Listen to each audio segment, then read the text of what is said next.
Assalamualaikum warahmatullahi wabarakatuh. Mengenai perdebatan antara Nabi Ibrahim alaihi salam dengan seorang raja Babilonia yaitu Namrud bin Kan'an. Allah Subhanahu wa taala menceritakan perdebatan antara Nabi Ibrahim alaihi salam dengan seorang raja yang sangat sombong lagi kafir yang mengaku dirinya sebagai Tuhan. Namun dengan tegas Nabi Ibrahim alaihi salam menyalahkan argumentasi raja sombong tersebut, sekaligus menjelaskan kebodohan dan kepandiriannya. Nabi Ibrahim alaihi salam mematahkan argumentasi si raja sombong tersebut. Lalu ia menjelaskan secara berdiplomasi secara benar dan argumentatif. Para ulama ahli tafsir dan ahli sejarah mengatakan bahwa raja yang dimaksud adalah raja Babilonia yang bernama Namrud bin Kan'an bin Qausi bin Sam bin Nuh alaihi salam. Demikian menurut para mujtahid.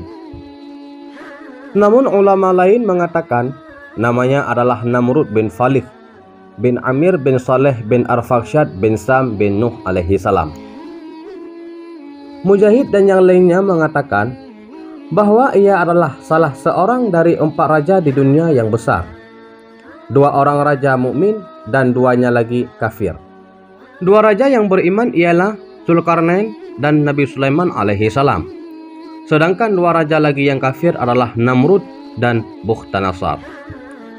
Mereka menyebutkan bahwa Namrud memegang kekuasaan kerajaan selama 400 tahun. Ia adalah seorang raja yang durhaka, lalim, dan tiran yang memilih kehidupan dunia. Ketika Nabi Ibrahim alaihissalam menyuruhkan kepadanya menyembah Allah subhanahu wa ta'ala semata-mata Tuhan yang tiada sekutu baginya, maka kebodohan dan kesesatan serta angan-angan panjangnya menyeretnya kepada keingkaran kepada Allah subhanahu wa ta'ala. Ia justru mendebatkan Nabi Ibrahim alaihissalam dan bahkan mengajaknya untuk mengakui dirinya sebagai Tuhan. Ketika Nabi Ibrahim alaihissalam berkata sebagaimana firman Allah subhanahu wa ta'ala. Ketika Nabi Ibrahim mengatakan, Tuhanku ialah yang menghidupkan dan yang mematikan. Orang tersebut berkata, saya dapat menghidupkan dan mematikan. Kemudian Nabi Ibrahim berkata lagi, sesungguhnya Allah subhanahu wa ta'ala menerbitkan matahari dari timur, maka terbitlah dia dari barat. Lalu heran, terdiamlah orang kafir tersebut, dan Allah subhanahu wa ta'ala tidak memberi petunjuk kepada orang-orang yang zalim. Qatadah, Sadi, dan Muhammad bin Ishaq berpendapat, artinya jika didatangkan kepadanya Raja Namrud 2 orang yang telah ditetapkan hukuman bunuh pada keduanya, maka ia menyuruh membunuh salah satu dari keduanya dan memaafkan yang lainnya. Sehingga dengan begitu ia beranggapan bahwa dirinya lah yang menghidupkan dan dirinya lah yang mematikan. Namun yang demikian itu bukanlah merupakan solusi dari sebuah perdebatan antara dirinya dengan Nabi Ibrahim. Tindakannya dengan mendatangkan 2 orang, lalu ia membunuh salah satu, sementara yang lainnya membiarkan hidup, kemudian ia mengklaim bahwa dirinya lah yang menghidupkan dan yang mematikan, merupakan tindakan yang mengada-ngada. Dalam perdebatan dengannya, Nabi Ibrahim alaihissalam telah menampilkan dalil yang menunjukkan bahwa adanya Tuhan pencipta segala peristiwa yang menimpa makhluk di dunia ini, yang menghidupkan dan yang mematikan. Nabi Ibrahim alaihissalam memaparkan hal-hal yang menunjukkan adanya zat yang melakukan penciptaan, pengurusan, dan pengendalian planet, angin, awan, dan hujan yang harus diyakini kebenarannya. Karena semuanya itu tidak mungkin dapat berdiri sendiri. Dia zat yang telah menciptakan aneka ragam binatang, lalu mematikannya. Oleh karena itu, Nabi Ibrahim alaihissalam berkata, Tuhanku ialah yang menghidupkan dan yang mematikan.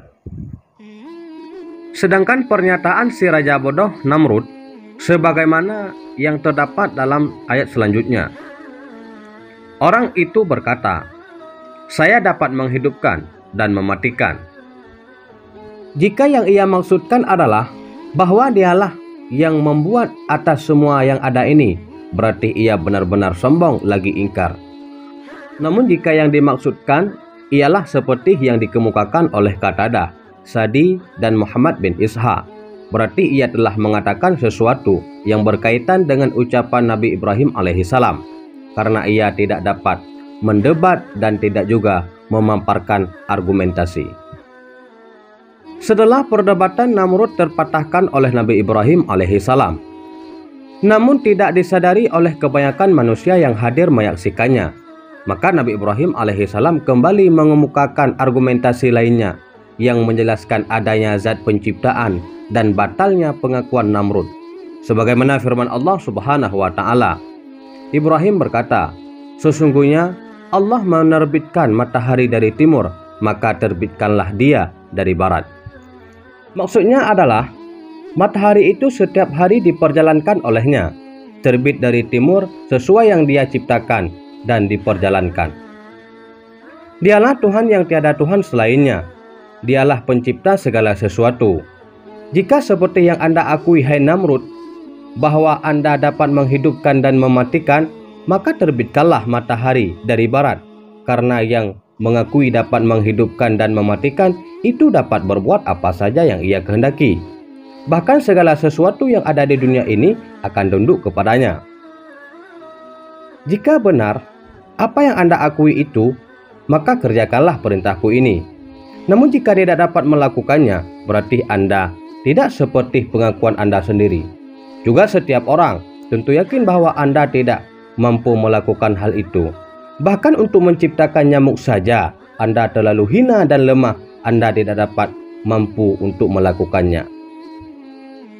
Dengan begitu, Nabi Ibrahim telah menjelaskan kesesatan, kebodohan, kedustaan, dan kesesatan jalan yang ditempuhnya oleh Namrud. Namrud benar-benar tersudut, kehabisan bahan bicara untuk menjawab Nabi Ibrahim alaihissalam. Ia terpaku diam 1000 bahasa. Selanjutnya Nabi Ibrahim alaihissalam berkata, sebagaimana yang terdapat dalam ayat Al-Quran. Lalu heran, terdiamlah orang kafir itu, dan Allah Subhanahu wa taala tidak memberi petunjuk kepada orang-orang yang zalim. As-Sadi menjelaskan bahwa perdebatan antara Nabi Ibrahim alaihissalam dengan Raja Namrud itu terjadi pada saat Nabi Ibrahim keluar dari api pembakarannya dengan selamat, tidak tersentuh sedikit pun oleh gejolak api yang berkobar amat dahsyat itu. Abdul Razak meriwayatkan dari Muammar dari Zaid bin Aslam bahwa pernah suatu ketika Raja Namrud mengadakan jamuan makanan. Orang-orang datang kepadanya untuk makan makanan, dan Nabi Ibrahim termasuk orang yang diundang dalam jamuan makan bersama itu. Nabi Ibrahim tidak pernah berkumpul dengan raja itu kecuali pada hari itu saja, yaitu suatu hari terjadi perdebatan antara dirinya dengan Raja Namrud. Tidak seperti sikapnya terhadap orang-orang yang lain yang ia beri makanan. Namun Raja Namrud itu tidak diberi makanan kepada Nabi Ibrahim alaihissalam. Bahkan ia keluar daripadanya tanpa membawa makanan sedikit pun. Ketika mendekati keluarganya, Nabi Ibrahim alaihissalam menuju pada gundukan pasir. Lalu ia mengisi kedua kantong miliknya seraya berucap, "Aku akan menyibukkan keluargaku jika aku tiba di tengah-tengah mereka." Sesampainya di rumah, ia langsung meletakkan bawaannya, kemudian membaringkan diri hingga tertidur. Sementara istrinya, Siti Sarah, berdiri sambil melihat kedua kantong yang dibawa oleh suaminya. Ternyata ia mendapatkan keduanya berisi bahan makanan. Maka ia segera memasakkannya dan menyajikannya sebagai makanan yang lezat lagi nikmat. Setelah bangun, Nabi Ibrahim alaihissalam mendapatkan makanan yang telah disediakan oleh istrinya. Maka ia bertanya, "Dari mana makanan ini kalian peroleh?" Istrinya menjawab, "Dari apa yang engkau bawa tadi." Dengan demikian Nabi Ibrahim mengetahui bahwa hal itu merupakan rezeki yang Allah karuniakan kepadanya dan kepada keluarganya. Zaid bin Aslam berkata bahwa Allah Subhanahu wa taala mengirimkan kepada raja sombong itu malaikat yang menyuruhnya beriman kepada Allah, tetapi ia menolaknya.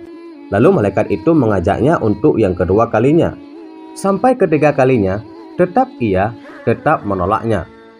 Kemudian malaikat itu berkata, "Kumpulkan semua yang dapat engkau kumpulkan, dan aku pun akan mengumpulkan bala tentaraku." Maka Raja Namrud itu mengumpulkan bala tentaranya tepat pada saat matahari terbit. Kemudian Allah Subhanahu wa Ta'ala mengirimkan lalat yang tidak terlihat oleh mereka.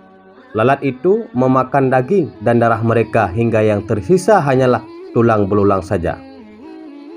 Kemudian salah satu lalat dari lalat itu masuk ke dalam lubang hidung Raja Namrud dan menetap di dalamnya selama 400 tahun.